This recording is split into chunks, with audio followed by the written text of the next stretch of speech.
Video में मैंने आपको द्वितीय भाव के बारे में बताया था।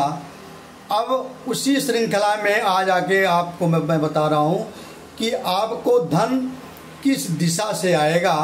द्वितीय भाव, द्वितीय के जो मालिक हैं द्वितीयेश, वो 12 भावों में अगर भ्रमण करते हैं तो आपके ऊपर क्या प्रभाव पड़ेगा, इसको आप ध्यान से देखिए। मित्रों देखिए, अगर द्वितीयेश मतलब यहाँ शुक्र है, अगर द्वितीयेश प्रथम भाव में है तब क्या होगा। द्वितीयेश अगर प्रथम भाव में है, यहाँ पे है, तो द्वितीयेश बली होकर कुंडली के प्रथम भाव में स्थित हो और शुभ ग्रहों से दृष्ट हो तो जातक स्व प्रयास से धन अर्जित करता है। फल दीपिका के अनुसार यदि द्वितीय भाव में शुभ ग्रह हो और द्वितीयेश लगन में हो, द्वितीय भाव में शुभ ग्रह हो और द्वितीयेश लगन में हो तो क्या होता है, जातक का सुंदर चेहरे वाला धनी व्यक्ति होता है, उसमें कुछ अच्छे गुण होंगे और वह एक समृद्ध परिवार से संबंधित होगा। यदि लग्नस्थ द्वितीयेश निर्बली हो, अशुभ ग्रहों से दृष्ट हो तो धन का व्यय होता है। अब आपको थोड़ी बता दें, द्वितीयेश लगन में हो तो इसका मतलब है कि द्वितीयेश इस व्यक्ति का चेहरा अच्छा होगा, क्योंकि ये चेहरे का भी होता है। चेहरा अगर उसका चेहरा बहुत अच्छा होगा, वो व्यक्ति धनी होगा और वाक्पटु होगा। लेकिन अगर द्वितीयेश ये पाप ग्रहों से दृष्टि इस पर पड़ रही है और ये अशुभ ग्रह है तो ये समझिए कि इसका उल्टा होगा। अब द्वितीयेश अगर द्वितीय भाव में बैठा हो तब क्या प्रभाव पड़ेगा। यदि द्वितीयेश द्वितीय भाव में ये पीड़ित न हो तो द्वितीयेश की यह स्थिति धन संपत्ति के लिए अच्छी होती है। अशुभ ग्रहों की दृष्टि वैवाहिक जीवन में अलगाव की स्थिति उत्पन्न करती है और परिवार में भार्या से, माता एवं पिता से परेशानियां एवं समस्याएं देती हैं। अक्सर ये देखा गया है कि द्वितीय भाव में पापी ग्रह होने पर जातक को विज्ञान के विषयों की शिक्षा प्राप्त होती है। अगर द्वितीय भाव में कोई पापी ग्रह बैठा हुआ है तो ये देखा गया है कि वो व्यक्ति विज्ञान की तरफ जाता है, और यदि अच्छी स्थिति में हो तो विद्योपार्जन में विशिष्टता भी प्राप्त करता है। इसका मुख्य कारण यह है कि कुंडली में ये 2 और 8 अक्ष गहन शोधन से संबंधित होता है, ये शोधन से भी संबंधित होता है। मित्रों, अगर द्वितीयेश, अब आप समझ गए होंगे। अब देखिए, द्वितीयेश तृतीय भाव में होते हैं, अगर ये शुक्र तृतीय भाव में बैठे हैं तो क्या स्थिति होगी। यदि अच्छी स्थिति में हो, अच्छी स्थिति का मतलब यह है कि शुभ ग्रह हो, शुभ ग्रहों से द्वारा देखा जाते हो, किसी पाप ग्रह से युति या दृष्टि उन पर न हो। मान लीजिए शुक्र यहाँ बैठे हो तो संगीत और भाइयों की सहायता से धन अर्जित करेंगे, क्योंकि ये भाइयों का कुंडली में ये भाई का भाव होता है। तृतीय भाव से हम भाई देखते हैं। अगर तृतीयेश में हो, तृतीय भाव में हो तो ये समझिए कि ये व्यक्ति अपने भाइयों से और संगीत से, ये संगीत का भी भाव होता है, संगीत से धन अर्जित करेंगे। लेकिन इस पर यदि अशुभ ग्रहों का प्रभाव हो तो धन हानि होगा, भाइयों द्वारा धन हानि होगा, यह भी एक कारण हो सकता है। अगर अशुभ ग्रह हो और दूसरे ग्रहों पाप ग्रह से दृष्टि हो तो ये समझिए धन हानि है, और धन हानि किसके द्वारा है, भाई के द्वारा है। यदि अशुभ ग्रह जैसे सूर्य होता है तो जातक के अपने भाइयों से संबंध अच्छे नहीं होंगे। यदि मंगल होता है तो जातक का नैतिक स्तर अच्छा नहीं होगा। यदि शनि होता है तो जातक का कोई भाई नहीं होगा। अगर द्वितीयेश यहाँ बैठे हैं और ये चीज़ अगर सूर्य बैठा है तो मैंने आपको बताया था कि जातक के भाइयों से संबंध अच्छे नहीं होंगे। मंगल बैठा है, अगर यहाँ द्वितीय मंगल है और यहाँ बैठा है तो वो व्यक्ति, उसका नैतिक धर्म जो होता है, एक होता है कुचरित्र और सुचरित्र, तो व्यक्ति कुचरित्र का होगा। यदि शनि बैठ गया द्वितीय सो करके तो समझ लीजिए कि उस व्यक्ति का कोई भाई, उसका छोटा भाई नहीं होगा। अगर द्वितीय चतुर्थ भाव में बैठा है, यदि कुंडली के अन्य शुभ योग भी हों और द्वितीय चतुर्थ भाव में हो तो जातक पैतृक संपत्ति, माता, कृषि, वाहन, भूमि एवं शिक्षा द्वारा धन अर्जित करता है। अगर द्वितीय चतुर्थ में हो, बहुत अच्छी बात है, शुभ ग्रह हो और अच्छे ग्रहों से देखा जाता हो तो भी ये सारी है। उसको माता का सुख, पैतृक संपत्ति, कृषि, वाहन, भूमि एवं शिक्षा द्वारा वो धन अर्जित करेगा और अपने पूर्वजों की संपत्ति का भोग करता है और स्वयं सत्य वचन बोलने वाला एवं दूसरों पर दया करने वाला होता है। अगर इसमें अशुभ द्वितीय अशुभ ग्रह हो, पाप की दृष्टि द्वारा पड़ती हो, तब आप इसका उल्टा समझना। अगर द्वितीय पंचम भाव में है, शुभ ग्रहों से दृष्टि है, शुभ ग्रहों के साथ है, तो व्यक्ति लॉटरी, सट्टे, शेयर बाजार, मंदिरों एवं मठों, सरकार और संतान के द्वारा धन अर्जित होता है। यदि अशुभ ग्रहों से युक्त हो तो इन स्रोतों का जातक के लिए धन हानि होती है। हमारे यहाँ कुछ लोग आते हैं कुंडली लेके, वो पूछते हैं कि पंडित जी मैं लॉटरी हम चलाते हैं, तो देखिए हमारे भाग में लॉटरी है कि नहीं। तो मैं आपको बता देता हूँ लॉटरी को कहाँ से देखते हैं। द्वितीय पंचम भाव में हो, लेकिन ये शुभ ग्रह हो, शुभ ग्रह से दृष्टि हो पंचम भाव पे, तो उस व्यक्ति का लॉटरी जो भी खेलेगा वो उसका सफल होगा, लाभ होगा। अगर ये पाप ग्रहों से द्वारा दृष्टि है, शनि मंगल द्वारा दृष्टि है, राहु के द्वारा दृष्टि है और स्वयं वो शनि मंगल राहु केतु हैं बैठे हैं द्वितीय सो करके, तो उनको लॉटरी और सट्टे से लाभ नहीं है। अगर द्वितीय मान लीजिए खस भाव में हो, द्वितीय जैसे यहाँ शुक्र है, वो शुक्र यहाँ बैठे हो छठवें भाव में, तब देखिए क्या होता है। यदि शुभ ग्रह हो तो इसका अर्थ होता है कि चिकित्सा के क्षेत्र में शत्रुओं एवं विरोधियों के खेलों के प्रतियोगिता के द्वारा कानून, चोरी, रेस और धन से अर्जित होना है। कैसे धन अर्जित करेंगे? द्वितीय अगर यहाँ जाएंगे तो कैसे धन अर्जित होगा?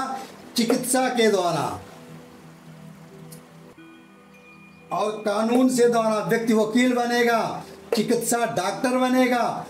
और लेकिन अगर शुभ ग्रह और शुभ ग्रहों की दृष्टि है तो, यदि अशुभ ग्रह है, अशुभ ग्रहों की दृष्टि है तो मित्रों बहुत, तो वो इसका अर्थ है कि विश्वासघात होगा, उसके साथ धोखेबाजी होगी और अन्य तरीकों से अनैतिक धन से वो धन अर्जित करेगा। अगर पाप ग्रह बैठा द्वितीय छठे में बैठा है तो वो व्यक्ति चोरी से धन अर्जित करेगा, धोखेबाजी, लोगों को छल करके धन अर्जित करेगा। अगर पाप पूर्ण ग्रह है तो डॉक्टर बनेगा, वकील बनेगा। अच्छा, अगर द्वितीय सप्तम में है तब क्या प्रभाव पड़ेगा? सप्तम घर आपका व्यापार का भी होता है, विदेशी स्रोतों का भी होता है। द्वितीय अगर सप्तम भाव में है तो ये समझिए कि वो व्यक्ति विदेश से उसकी आय होगी, विदेश में व्यापार होना चाहिए। यदि लगन एवं नवास कुंडली में सप्तमेश का स्वामी स्त्री ग्रह होता है तो सहयोगिनी एवं भार्या एवं स्त्री से आय होगी।